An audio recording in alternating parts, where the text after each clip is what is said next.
So hello dear students, welcome to the जेसेंट्रिक। और अभी तक हम लोग कंस्ट्रक्शन डिटेल में किस मटेरियल तक पहुंचे थे?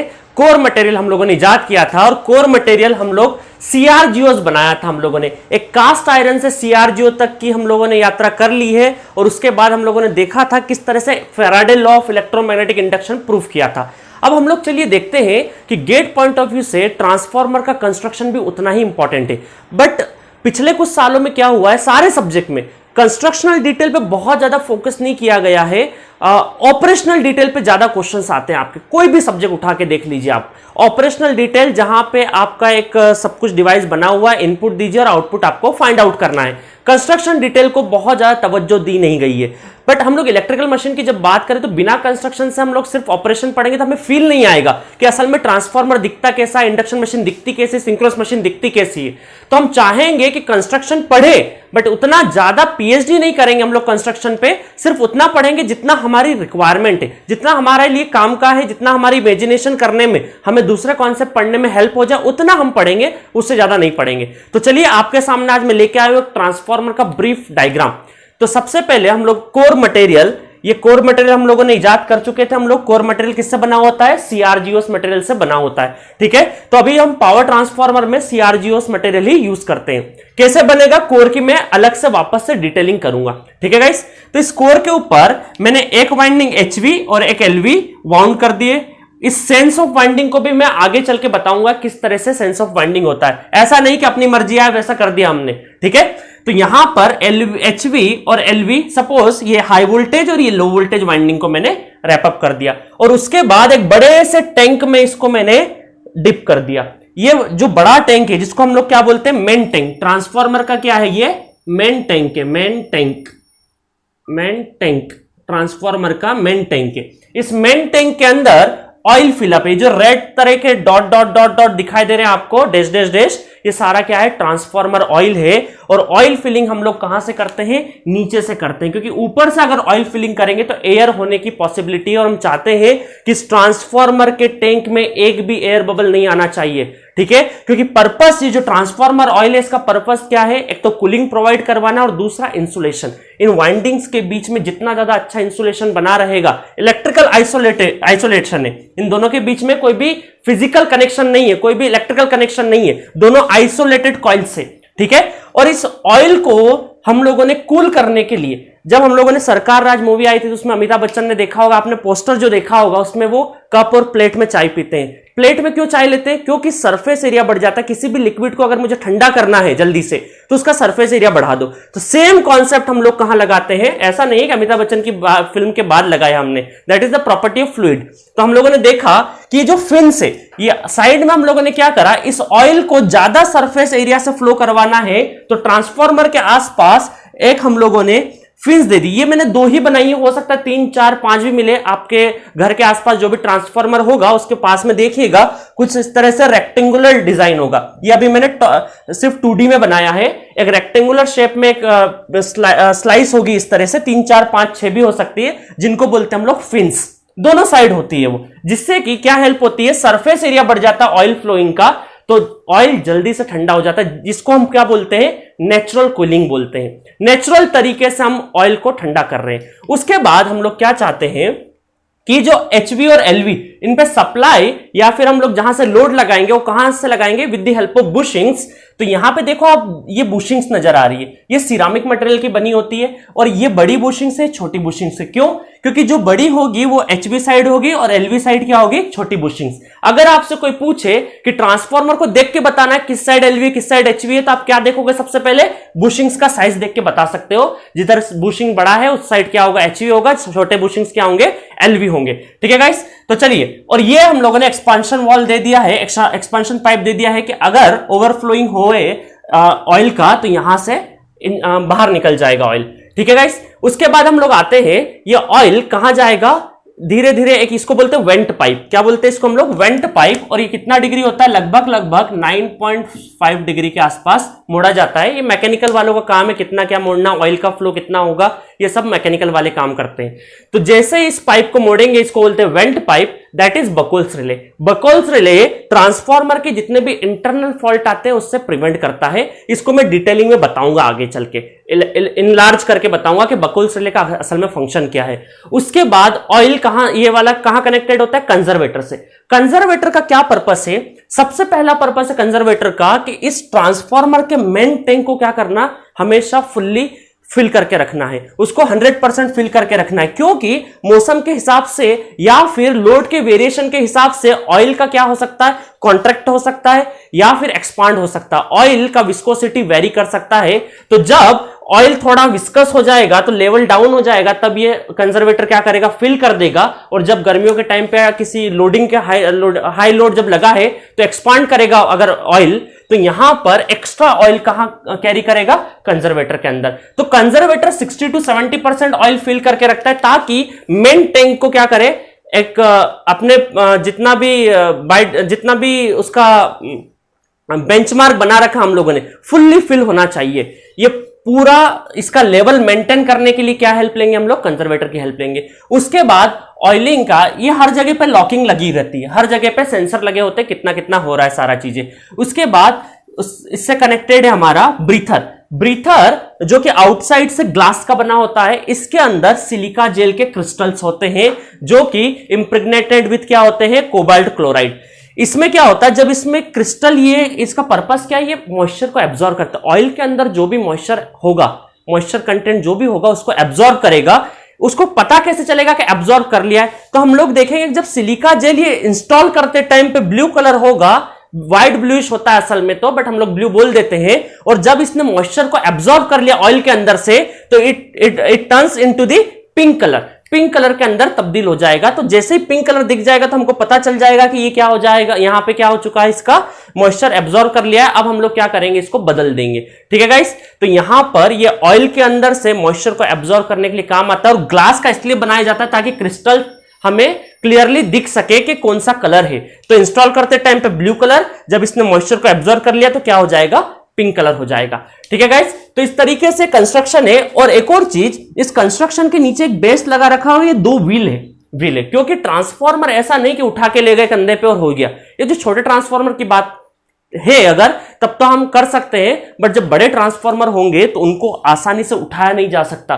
तो उसको कई बार प्लांट के अंदर रेलवे ट्रैक बिछाया जाता है। रेलवे ट्रैक ऐसा नहीं कि पूरा ट्रैक हमेशा के लिए बिछा रहता है, 2-3 पटरियां ले लेके उसको रेलवे ट्रैक के सहारे, क्योंकि व्हील लगे हुए, ये उस ट्रैक के हिसाब से लगे होते हैं, उस ट्रैक पे रोलर कर करके हम लोग ले जाते हैं। तकरीबन मेन गेट से ट्रांसफार्मर जहां असल में लगता है पावर प्लांट में, वहां तक ले जाने में कम से कम 8 से 10 दिन लग जाते हैं। इस व्हील के सहारे ले जाते हैं हम लोग। ठीक है, तो इस तरीके से ट्रांसफार्मर का एक डिटेलिंग है, ताकि आपको जब भी ट्रांसफार्मर देखो तो इमेजिनेशन क्रिएट होना चाहिए। मशीन सीखने के लिए आपको इमेजिनेशन होना बहुत जरूरी है, क्योंकि फ्लक्स ना मैंने देखा है ना किताब छापने वाले ने देखा है, ये सब हमारा इमेजिनेशन है। तो आपका जितना अच्छा इमेजिनेशन होगा उतना अच्छा आप मशीन सीखोगे।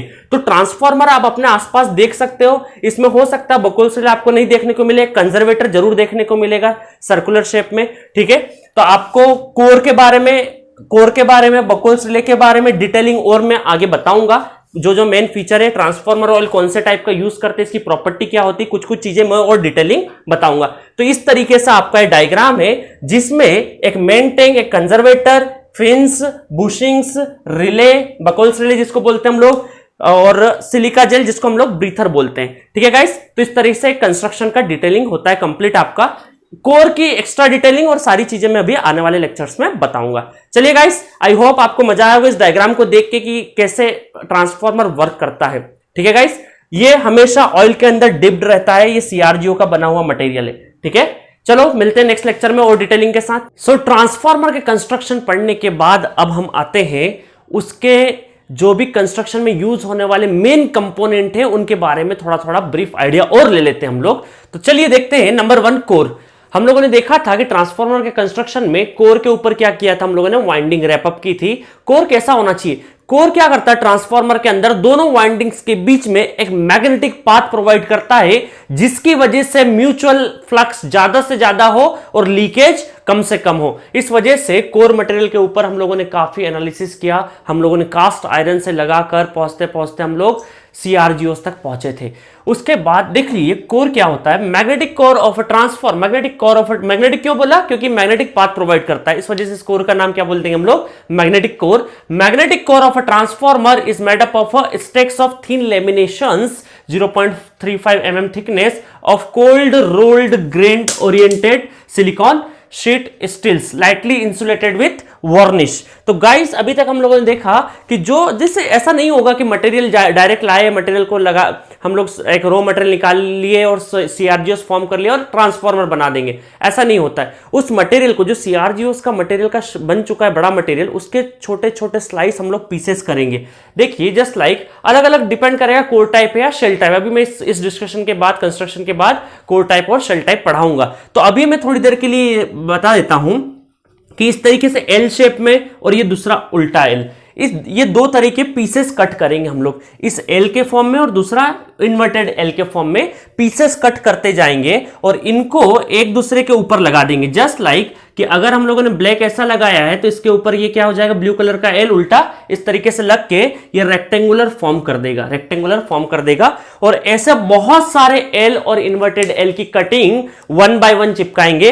पहले ब्लैक वाला एल, फिर ब्लू वाला, फिर ब्लैक वाला, फिर ब्लू वाला, ब्लैक वाला, ब्लू वाला, इस तरीके से चलते जाएगा। नंबर ऑफ एल्स बनाते जाएंगे जिससे कि हमको एक थिकनेस मिल जाएगी। ये थिकनेस को हम क्या करेंगे, पंच कर देंगे और इसके बीच में याद रखिएगा एक लाइटली इंसुलेटेड विथ वार्निश। दोनों एल किससे है, वार्निश से थोड़े से लाइटली इंसुलेटेड है। आपने अगर वो छोटा वाला जो ट्रांसफार्मर आपको दिखा होगा जिसमें कई बार ई शेप भी आता है, ई शेप मतलब कि शेल टाइप की बात हो रही है, वो अभी बताऊंगा। कोर टाइप और शेल टाइप दोनों का कंस्ट्रक्शन बताऊंगा। ये मेनली कोर टाइप के उसमें होता है, कोर टाइप का एज इट इज में पढ़ाऊंगा आगे, ठीक है।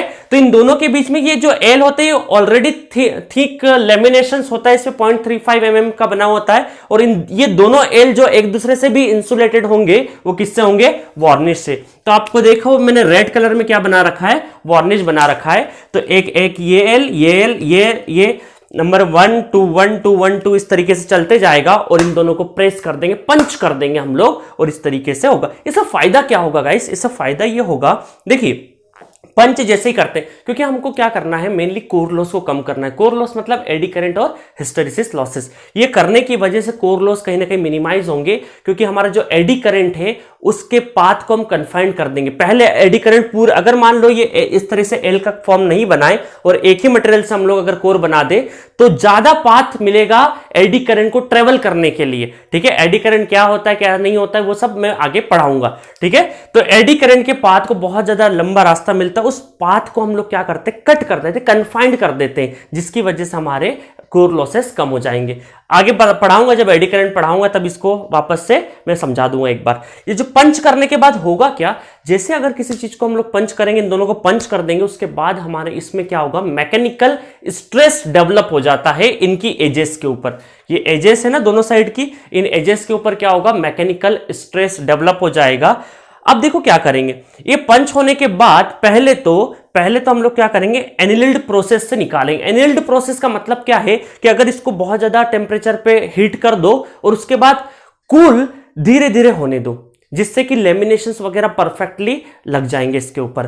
तो एनिल्ड प्रोसेस का मतलब क्या है, किसी मटेरियल को बहुत ज्यादा टेम्परेचर पे हीट कर दो और इसको ठंडा फोर्सफुली मत करो, नेचुरली धीरे धीरे स्लो प्रोसेस से इसको कूल डाउन होने दो। इस प्रोसेस को बोलते हैं एनिल्ड।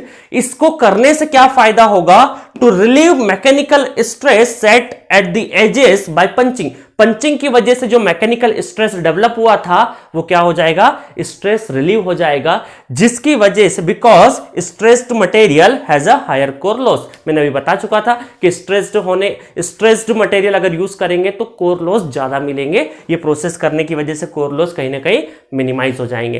तो इस तरीके से कोर का प्रोसेस है। आपको गेट के एग्जाम में इतना डिटेल पता नहीं होना चाहिए, जस्ट इंटरव्यू गाइडेंस, क्योंकि आप मशीन लाइफ में एक ही बार पढ़ रहे हो, को, दोबारा नहीं पढ़ोगे। इसमें इंटरव्यू गाइडेंस भी आपको मैं साथ साथ देते जाऊंगा, गेट के रिटर्न क्वेश्चन के साथ साथ।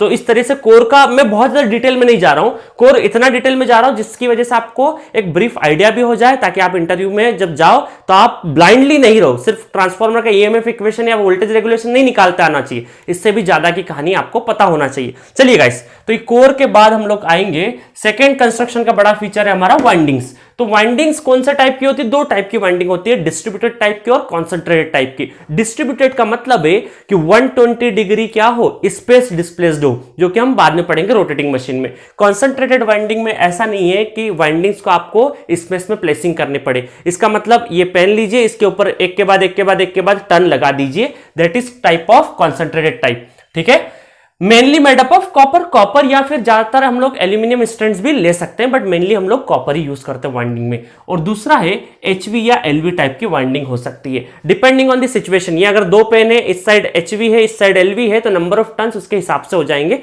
तो एलवी टाइप की वाइंडिंग भी बोल सकते हैं और एचवी टाइप की वाइंडिंग भी हम लोग बोल सकते हैं। ठीक है गाइस, प्राइमरी और सेकेंडरी बोलने से हम थोड़ा सा बचते हैं। एक्चुअली प्राइमरी और सेकेंडरी का मतलब है प्राइमरी वो वाइंडिंग जिसपे सप्लाई दे रहे हो वो प्राइमरी बन जा रही है, तो इसका मतलब सप्लाई अगर इधर दे रही है ये प्राइमरी हो जाएगी। बट एलवीएचवी कभी भी चेंज नहीं होंगे, क्योंकि नंबर ऑफ टन्स तो हमने क्या कर दिए, पहले से कर दिए।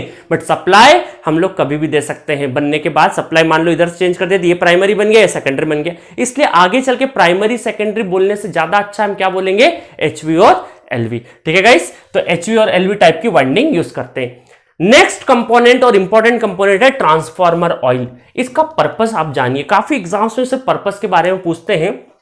तो ट्रांसफार्मर ऑयल क्या करता है, प्रोवाइड्स इंसुलेशन एंड कूलिंग। दो चीजें करता है, इंसुलेशन एंड कूलिंग। कूलिंग का मतलब ट्रांसफार्मर का ओवरऑल टेम्परेचर होगा उसको थोड़ा सा ठंडा रखता है। जस्ट लाइक हम लोग अगर बाइक वगैरह की बात करें तो हम लोग ऑयल क्यों चेंज करते हैं, सर्विसिंग के टाइम पे हम लोग ऑयल चेंज करवाते हैं, इंजन ऑयल, ताकि इंजन गर्म नहीं हो। गर्म तो होगा बट ओवर हीटिंग नहीं हो। तो ट्रांसफार्मर भी गर्म तो होगा अंदर, बट उतना ज्यादा गर्म नहीं होगा, थोड़ा सा उसका टेम्परेचर कूल कर पाएगा ये ऑयल। तो ऑयल का पहला पर्पस क्या है, कूलिंग, और दूसरा इंसुलेशन। दोनों जो हम लोगों ने डिप कोर को जो डिप कर रखा ऑयल के अंदर, तो ये जो एलवी और एचवी वाइंडिंग के बीच में क्या है, इंसुलेशन होना चाहिए। तो ये इंसुलेशन एक्स्ट्रा इंसुलेशन प्रोवाइड करता है ट्रांसफार्मर ऑयल। वैसे तो दूर दूर रख देंगे तो भी इंसुलेशन है ही सही, बट अगर ऑयल के अंदर डिप कर दिया तो और इंसुलेशन अच्छा हो जाएगा। ठीक है, नेक्स्ट, ये ऑयल किससे बना होता है, तो it is obtained by fractional distillation of crude petroleum. Crude petroleum के फ्रैक्शनल डिस्टिलेशन के बाद ही सारे हमारे ऑयल्स बनते, चाहे पेट्रोल की बात करें, चाहे डीजल की बात करें, चाहे केरोसिन की बात करें। तो ट्रांसफार्मर ऑयल भी उसी प्रोसेस का एक हिस्सा है। मेनली इनहेबिटेड ऑयल या फिर सिंथेटिक ऑयल्स यूज करते हैं हम लोग, एस्केराइड पायरोकॉल भी कभी कभी यूज करते हैं। ठीक है, प्रॉपर्टी क्या होना चाहिए ऑयल का, ऑलरेडी हमको पता है कि हाई डाइलेक्ट्रिक स्ट्रेंथ होना चाहिए, लो विस्कोसिटी, विस्कोसिटी बहुत हाई नहीं होना चाहिए, लो विस्कोसिटी होना चाहिए, गुड रेजिस्टेंस होना चाहिए, हाई फ्लैश पॉइंट और फायरिंग पॉइंट आपने अपने केमिस्ट्री में टॉपिक में पढ़ा होगा, या नहीं भी पढ़ा हो तो रेडवुड एक्सपेरिमेंट होता है जिससे हम लोग फ्लैश पॉइंट और फायरिंग पॉइंट चेक करते हैं। तो ये हाई फ्लैश पॉइंट होना चाहिए। मतलब फ्लैशिंग का मतलब क्या है कि ज्यादा से ज्यादा टेम्परेचर के बाद ही ये फ्लैश करना चाहिए। ठीक है, और उसके बाद फ्लैशिंग के बाद क्या हो जाता है, फायर पॉइंट आ जाता है। और फ्री फ्रॉम क्या होना चाहिए, स्लजेस वगैरह हम लोगों ने पढ़ी है कि वाटर वगैरह, जो हम लोग देसी भाषा में हम बोलते हैं कि पानी की वजह से कंजी जो जम जाती है ना, ग्रीन, तो वो that is one type of sludges. तो यहां पे ऑयल में क्या होना चाहिए, स्लजेस नहीं होना चाहिए। ठीक है, और मॉइस्चर रिपेलेंट होना चाहिए, मॉइस्चर बिल्कुल नहीं आना चाहिए। मॉइस्चर के लिए पूरा हम लोगों ने क्या कर रखा है, सिलिका जेल वगैरह मॉइस्चर एब्जॉर्बर भी लगा रखा है, बट फिर भी ऑयल के अंदर मॉइस्चर रिपेलेंट प्रॉपर्टी होना चाहिए। तो कुछ प्रॉपर्टी है, ये गेट एग्जामिनेशन तो नहीं, but other than GATE examination ये प्रॉपर्टी बहुत काम की है। कई बार 4 ऑप्शंस होते हैं और हम लोग नहीं लगा पाते हैं। तो ये प्रॉपर्टी आपको जो भी ईएससी प्री का और गेट के कुछ 1 नंबर वाले मार्क्स में इंपॉर्टेंट है। चलिए, इससे ज्यादा ट्रांसफार्मर ऑयल की और आवश्यकता आपको नहीं है। चलिए गाइस, नेक्स्ट चलते हैं हम लोग। नेक्स्ट हम लोगों ने कंजर्वेटर पढ़ा था। कंजर्वेटर की डिटेल आपको जानना नहीं है, आपको मैं ऑलरेडी बता चुका हूं कि कंजर्वेटर क्या करता है, 60 to 70% फिल करते हैं। इसका मेन पर्पस क्या है, ट्रांसफार्मर के मेन टैंक को फिल रखना। ठीक है, उसके अंदर ऑयल की कमी नहीं हो जाना। ब्रीथर, अगेन ब्रीथर हम लोग पढ़ चुके हैं, दैट इज सिलिका जेल। इसके अंदर पूरा सब कुछ था, मैंने एक्सप्लेन कर ही दिया था। उसके बाद बकुल्स रिले में अभी इसके बाद आपको पढ़ाऊंगा, बकुल्स रिले डिटेल में थोड़ा सा, है ना। कोर टाइप शेल टाइप पढ़ाना है और बकुल्स रिले पढ़ाना है, ये वही पढ़ाऊंगा, ये इंपॉर्टेंट है। ठीक है, बुशिंग्स फिर से हमको पढ़ने की जरूरत नहीं है, ऑलरेडी मैं बुशिंग्स के बारे में क्या बता चुका हूं कि बुशिंग्स क्या करते हैं हमें कि जो ट्रांसफार्मर के कोर पे जो इलेक्ट्रिकल कनेक्शन दे रखे उन कनेक्शंस को बाहर लाने के लिए काम आता है। ये बेसिकली काई से बना होता है, सिरामिक मटेरियल से बना, पोर्सलिन या फिर सिरामिक मटेरियल से बना होता है। एचवी साइड में बहुत ज्यादा सिरामिक यूज होगा, एलवी साइड में थोड़ा कम यूज होगा। क्यों? क्योंकि इंसुलेशन या सिरामिक की प्रॉपर्टी किस पे डिपेंड करती है? वोल्टेज लेवल पे डिपेंड करती है। तो जिस साइड वोल्टेज ज्यादा डेवलप होगा वहां सिरामिक्स या बुशिंग्स का साइज क्या होगा? बड़ा होगा। नेक्स्ट एक फोर्स कूलिंग भी होता है। नॉर्मल ट्रांसफार्मर तो नहीं, जो प्लांट के अंदर ट्रांसफार्मर होते हैं वहां पे हम लोग फोर्स कूलिंग भी यूज करते हैं। नेचुरल कूलिंग कौन सी है? हम लोगों ने फिंस जो यूज किया था ना, फिंस ट्रांसफार्मर के आउटसाइड, वो क्या था? हमारा नेचुरल कूलिंग था, नेचुरल तरीके से कूल हो रहा था। ठीक है, एटमॉस्फेरिक जो कूलनेस है उसको यूज करके हम लोग उस फिंस में एक्स्ट्रा हम लोगों ने सरफेस एरिया दे दिया था, जिसकी वजह से नेचुरल कूलिंग हो रहा था। एक फोर्स कूलिंग होता है। फोर्स कूलिंग में ये होता है कि कुछ टेम्परेचर सेंसर लगे होते हैं, वो टेम्परेचर सेंसर के साथ साथ क्या कनेक्ट होता है? फैन कनेक्ट होता है नीचे की साइड में। अगर आप पावर प्लांट में विजिट करे होंगे तो आपने देखे होंगे वो फैन कैसे ऑपरेट होंगे? ऑटोमेटिक ऑपरेट होंगे। एक टेम्परेचर सेंसर लगा दिया हम लोगों ने, एक प्री डिफाइन बता दिया कि मान लो 70 डिग्री टेम्परेचर या 100 डिग्री टेम्परेचर अगर क्रॉस कर जाए तो ये फैन ऑटोमेटिक ऑपरेट हो जाना चाहिए। तो टेम्परेचर सेंसर इंडिकेट करता है कि फैन को चालू रखना है या बंद करना है। ठीक है, गर्मियों के टाइम पे ज्यादातर चालू रहता है, ठंडियों के टाइम पे कभी कभी फैन बंद भी हो सकता है। तो दैट इज फोर्स्ड कूलिंग। और ये ऑयल की वजह से जो था हमारा, ये क्या था? Natural cooling. ऑयल की वजह से ऑयल एक तो कूल कर ही रहा था, बट फिंस देके हम लोगों ने क्या कर दिया था? That is natural cooling. तो इस तरीके से ये मेन ट्रांसफार्मर के कंस्ट्रक्शन के फीचर है। इससे ज्यादा कि आपको ट्रांसफार्मर में कंस्ट्रक्शन की जरूरत नहीं है। ठीक है, बकोल्स रिले के बारे में मैं आपको एक बार और बताऊंगा कि बकोल्स रिले का असल में वर्किंग क्या होता है, क्योंकि इंटरव्यू में कई बार पूछ लिया जाता है कि बताइए, बकोल्स रिले बोर्ड पे भेज देते हैं आपको कि ड्रॉ करके बताइए कि कैसे वर्किंग होगा। तो बकोल्स रिले और टाइप ऑफ द ट्रांसफार्मर में पढ़ाऊंगा, शेल टाइप और कोर टाइप। तो चलिए देखते हैं जल्दी से हम लोग कि पहले कोर टाइप और शेल टाइप देख लेते हैं या फिर पहले बकोल्स रिले देखते हैं, दोनों में से कोई एक चीज देख लेते हैं। चलिए, सो गाइस, अभी तक हम लोग ट्रांसफार्मर में क्या देख चुके हैं? उसके कंस्ट्रक्शन की जो ब्रीफ डिटेलिंग है वो सारी बता चुका हूं, डायग्राम बता चुका हूं। और डायग्राम में क्या क्या चीजें इंपॉर्टेंट थी, कोर हो, वाइंडिंग हो, ट्रांसफार्मर ऑयल हो, ब्रीथर हो, एक बकोल्स रिले बाकी है, वो बताऊंगा मैं आपको। उससे पहले मैं आपको बताऊंगा कि कोर जो हम लोगों ने पढ़ा था, जिसका मटेरियल कौन सा यूज हो रहा था? सीआरजीओस मटेरियल का यूज कर रहे थे हम लोग कोर, और वो बनाने के लिए हम लोगों ने एक हिस्टैरिसीस कर्व भी देखा था, सीआरजीओस तक कैसे आए हम लोग, वो सारी हम लोगों ने ट्रेवलिंग देखी कि कैसे कास्ट आयरन से हम लोग धीरे धीरे मिक्सिंग करते करते करते करते हम लोग सीआरजीओस तक पहुंचे थे। अगर गाइस मैं आपसे बोलूं कंस्ट्रक्शन फीचर में एक चीज और, कि कोर का मटेरियल तो आपको पता है कि high permeable material, that is called cold rolled grain oriented sheet steel या सीआरजीओस, जिसको शॉर्ट फॉर्म में बोलते हैं। अगर आपसे कोई बोला जाए कि बताइए shape of the core material क्या होगा, शेप क्या होगा, तो देखिए गाइस, शेप में हमारे पास क्या है? सबसे पहले आपका पास रेक्टेंगुलर शेप, जो कि बार बार हम लोग जो ड्रॉ कर रहे हैं ट्रांसफार्मर, रेक्टेंगुलर से ही ड्रॉ करेंगे समझने के लिए। बट अगर और कंस्ट्रक्शन, एक्चुअल कंस्ट्रक्शन फीचर पे जाएं तो दो चीजें हमारे पास, एक रेक्टेंगुलर या स्क्वायर शेप का बोल सकते हैं, और दूसरा क्या बोल सकते हैं हम लोग? सर्कुलर शेप का। जस्ट लाइक ये मैंने आपको बता दिया है। ये कैसा शेप है? यहाँ पे ये जो शेप है मैंने टॉप व्यू से बनाया है, सिर्फ और सिर्फ ये पूरा लिम्ब, और सर्कुलर होता तो ये सर्कुलर फॉर्म में इस तरीके से जाता, और इनके ऊपर वाइंडिंग रैपअप होती, वाइंडिंग इस तरह से रैपअप होती, इसके ऊपर भी वाइंडिंग ऐसे रैपअप होती अगर होती तो। ठीक है, अगर मैं बात करूं कि दोनों मटेरियल से, एक स्क्वायर भी हमारे पास पॉसिबिलिटी है और दूसरा किससे बना सकते हैं हम लोग? सर्कुलर से बना सकते हैं। स्क्वायर या रेक्टेंगुलर, अगर मान लीजिए तो फर्ज कीजिए कि मैं अगर दोनों का वॉल्यूम ऑफ आयरन सेम ले लूं, मतलब सेम आयरन मटेरियल ले लूं और वॉल्यूम आयरन का जो है दोनों के लिए सेम ले लूं, तो मुझे लिस्ट कॉपर जो मिलेगा वो काय में मिलेगा? सर्कुलर में। क्योंकि पैरीमीटर क्या है? सर्कुलर शेप का जो पैरीमीटर है, पैरीमीटर जो है वो है list in circular shape, list in circular. Circular outer perimeter क्या है? इसका कम होने की वजह से यहां पर क्या होगा? लेस कॉपर यूज होगा, लेस कॉपर यूज्ड। ठीक है, अगर मैं सर्कुलर शेप अगर उठाता हूं, उससे डिजाइन करता हूं कोर, तो इसके ऊपर जो पेरिफेरल में जो इसके पेरीमीटर के ऊपर वाइंडिंग रैपअप होगी, उसके लिए जितना मटेरियल यूज चाहिए मुझे, जो भी मटेरियल कॉपर का मटेरियल है वो क्या है? कम लगेगा, क्योंकि इसका पेरीमीटर कम है। गाइस ध्यान से सुनना, इन दोनों का क्या है, मैं कब कंपैरिजन कर रहा हूं, जब इन दोनों का वॉल्यूम से आयरन मटेरियल सेम यूज हो रहा है और same amount of same volume है और same amount of iron use हो रहा है, तब की बात कर रहा हूं, ठीक है। बट दिक्कत एक और चीज की होगी कि कोर को हम लोग डायरेक्टली ऐसे तो यूज नहीं करेंगे, बीच बीच में क्या करेंगे, लेमिनेशंस भी देंगे, बीच बीच में क्या करेंगे, लेमिनेशंस, कट डाउन करके लेमिनेशंस भी देना पड़ेंगे, यहां पर भी लेमिनेशंस देना पड़ेंगे मुझे, यहां पर भी लेमिनेशंस देना पड़ेंगे। तो अब देखो यहां एक साइज की लेमिनेटिंग स्ट्रिप्स ही पूरे में काम आएगी, बट यहां पर क्या होगा, लेमिनेटिंग स्ट्रिप्स जो होगी बार बार उसका साइज क्या होते जाएगा, बदलते जाएगा। इस वजह से इसका कंस्ट्रक्शन थोड़ा सा डिफिकल्ट हो जाएगा।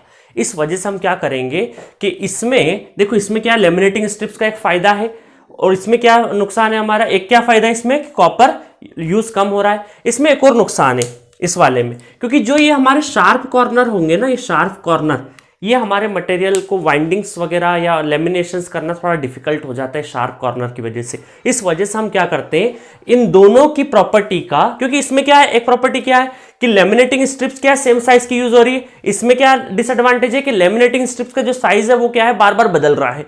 एक फायदा इसमें क्या है, इसमें है कॉपर अमाउंट क्या है, लेस कॉपर यूज हो रहा है, इसमें कॉपर ज्यादा लगेगा। तो दोनों के क्या है, कुछ डिसएडवांटेज है, कुछ एडवांटेज है। हम लोगों ने क्या करा, बड़ी आसानी से, बड़ी चालाकी से हम लोगों ने क्या करा, दोनों को मिक्स कर देते। एक काम करते, दोनों को जब मैं प्लस कर दूं, इन दोनों को मिला दूं, तो मेरे पास कुछ इस तरीके से आएगा, जिसको बोलते हैं टू स्टेप्ड कोर, या फिर इसका फेमस नेम क्या है, क्रूसीफॉर्म। इसमें क्या होता है, देखिए इस तरह से हम लोग स्लाइस, ये रेक्टेंगुलर स्लाइस हो गई हमारी, और साथ में ये स्लाइस इस तरीके से डिजाइन होती है कि सर्कुलर शेप ले ले इसका, ये क्या ले ले, सर्कुलर शेप ले ले, कि बड़ा फिर छोटा फिर छोटा छोटा, जैसे कि इस तरीके से बड़ा हो गया फिर छोटा फिर छोटा फिर छोटा फिर छोटा, इस तरीके से एक ये सर्कुलर में जाता जाए, ये सर्कुलर शेप बनाता जाए, ठीक है गाइस। इससे फायदा क्या होगा, अभी देखो टू स्टेप्ड कोर बोलते हैं हम लोग, हो सकता है थ्री स्टेप्ड, फोर स्टेप्ड भी हो सकता है, पॉसिबिलिटी हो सकती है, बट टू स्टेप्ड कोर को हमारा जो फेमस नाम है इसका है क्रूसीफॉर्म।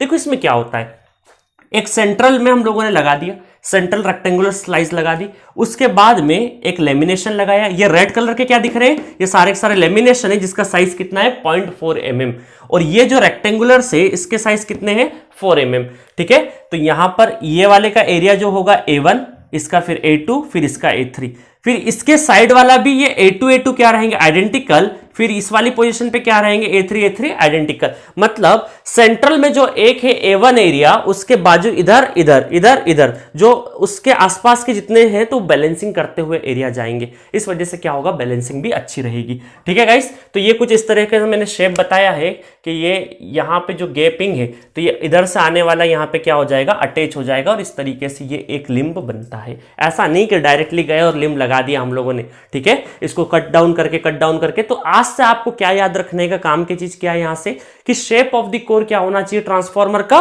क्रूसीफॉर्म या टू स्टेप्ड कोर भी बोल सकते हैं। देखो गाइस अब इसमें हुआ क्या, इसमें अगर मैं एक्चुअल एरिया की बात करूं, एक्चुअल एरिया क्या होगा कोर का, लेमिनेशंस वगैरह तो काम आएंगे नहीं। ये लेमिनेशंस क्यों कर रहे हैं, to prevent eddy current, to prevent eddy current, eddy current से बचने के लिए। एडी करंट को हमको क्या करना है, मिनिमम करना है, ठीक है। कैसे मिनिमम करते हैं वो आगे देखेंगे हम लोग। अब देखिएगा यहां पे अगर मैं एक्चुअल एरिया की बात करूं तो एक्चुअल एरिया क्या हो जाएगा, A1 प्लस क्या बोल सकते हैं हम लोग, 2 times of A2 plus A3, ठीक है। 2 टाइम्स, 2 A2 है 2 A3 है, तो मैं लिख सकता हूं 2 times of A2 plus A3। और अपरेंट एरिया क्या हो गया, एरिया किसका, सर्कुलर शेप का एरिया, सर्कुलर शेप का एरिया, जिसके अंदर लेमिनेशंस भी है, जिसके अंदर क्या है, लेमिनेशंस भी है। तो जब हम लोग ईएमएफ इक्वेशन निकालेंगे तो उसमें आपने जो ईएमएफ इक्वेशन पढ़ी होगी, जो कि मैं डिराइव करूंगा आगे आने वाले लेक्चर्स में, उसमें जो एरिया आता है वो एरिया कौन सा होता है, वो एक्चुअल एरिया होता है। बट असल में तो एरिया में क्या होगा, पूरा लेमिनेशंस वगैरह भी काउंट होंगे, तो वो टोटल एरिया क्या हो जाएगा, अपरेंट एरिया। तो इसके लिए हम लोग क्या करते हैं, ईएमएफ इक्वेशंस में कई बार हम लोग क्या यूज कर लेते हैं, जो एरिया, जो ये वाला जो एक फैक्टर इंट्रोड्यूस करता हूं यहां से, उसका नाम है स्टेकिंग फैक्टर। क्या है उसका नाम, स्टेकिंग फैक्टर। इसका एक और नाम बोल सकते हैं हम लोग, इसका एक और नाम बोल सकते हैं laminating factor, laminating factor, laminating factor, जो कि क्या होता है, actual area upon apparent area, apparent area, ठीक है, apparent area, actual area upon apparent area. तो मुझे पता है अपेरेंट एरिया क्या होगा, ज्यादा होगा, तो ये हमेशा ये जो फैक्टर है लगभग 0.7 to 0.9 हो सकता है, ठीक है, आपको गिवन क्वेश्चन में वैल्यू होगी। बट आमतौर पे जो गेट में है वो इतना डिटेलिंग नहीं होता है, डायरेक्टली आपको जो एरिया दे रखा है वो एक्टिव एरिया या फिर क्या बोल सकते हैं हम लोग, एक्चुअल एरिया गिवन होता है डायरेक्टली। तो जो ईएमएफ इक्वेशन में यूज करते हो डायरेक्टली कौन सा एरिया यूज करते हैं हम लोग, एक्चुअल एरिया ही यूज करते हैं। बट मान लीजिए आपको न्यूमेरिकल में अगर स्टैकिंग फैक्टर या लेमिनेटिंग फैक्टर गिवन है तो फिर आपको क्या निकालना पड़ेगा, अपेरेंट ये वाला फैक्टर मल्टीप्लाई करना पड़ेगा, इसकी वजह से इंड्यूस ईएमएफ थोड़ा सा कम हो जाएगा, ठीक है गाइस। तो इसको क्या बोल सकते हैं, एक्टिव एरिया भी बोल सकते हैं, जिसमें कोर का सिर्फ और सिर्फ एरिया लिया है हम लोगों ने। इसके अंदर क्या बोल सकते हैं, ग्रॉस एरिया बोल सकते हैं, कि उसमें लेमिनेशन से वो भी हम लोगों ने काउंट कर लिया है। जस्ट लाइक आप अगर 1 kg शुगर लेने जाते हो किसी किराने की दुकान पर, तो क्या होता है, शुगर के साथ साथ किसका वेट हो जाता है, जिस आप कैरी बैग में जिसमें लेके आ रहे हो उसका भी वेट हो जाता है। तो अगर मैं शुगर और कैरी बैग का वेट ले लूं तो वो क्या हो गया, मेरा अपेरेंट एरिया हो गया या फिर ग्रॉस एरिया बोल सकते हैं। और एक्चुअल एरिया किसका होगा, शुगर का होगा सिर्फ और सिर्फ, कैरी बैग को माइनस करेंगे तो एक्चुअल एरिया, तो एक्चुअल एरिया हमेशा क्या होगा, कम होगा, अपेरेंट एरिया क्या होगा, ज्यादा होगा, इस वजह से रेशियो क्या होगा, ऑलवेज लेस देन 1 होगा, ठीक है। इसको लेमिनेटिंग फैक्टर भी बोलते हैं। कई बार ईएमएफ इक्वेशन में जो एरिया होता है वो कौन सा बाय डिफॉल्ट, अगर स्टैकिंग फैक्टर नहीं दे तो हम कौन सा एरिया यूज करते हैं, अपेरेंट और एक्चुअल बराबर मान लेते हैं, ठीक है, क्योंकि लेमिनेशन वगैरह की इंफॉर्मेशन तो होती नहीं है हमारे यूजी कोर्स में। तो अगर गिवन हो स्टैकिंग फैक्टर तो स्टैकिंग फैक्टर का मल्टीप्लाई करें, मैं आगे चल के क्वेश्चन जरूर करवा दूंगा आपको, ठीक है गाइस। तो इस तरीके से आपको आज से ये पता चल गया कि कोर मटेरियल क्या होता है, सीआरजीओस मटेरियल से बना होता है, उसका शेप क्या होता है, क्रूसीफॉर्म होता है, ठीक है गाइस। तो इस तरीके से चलिए अब जल्दी जल्दी हम लोग एक बकोल्स रिले कंस्ट्रक्शन का पार्ट और बचा है, उसके बाद हम लोग क्या आएंगे, टाइप्स ऑफ ट्रांसफॉर्मर की बात करेंगे।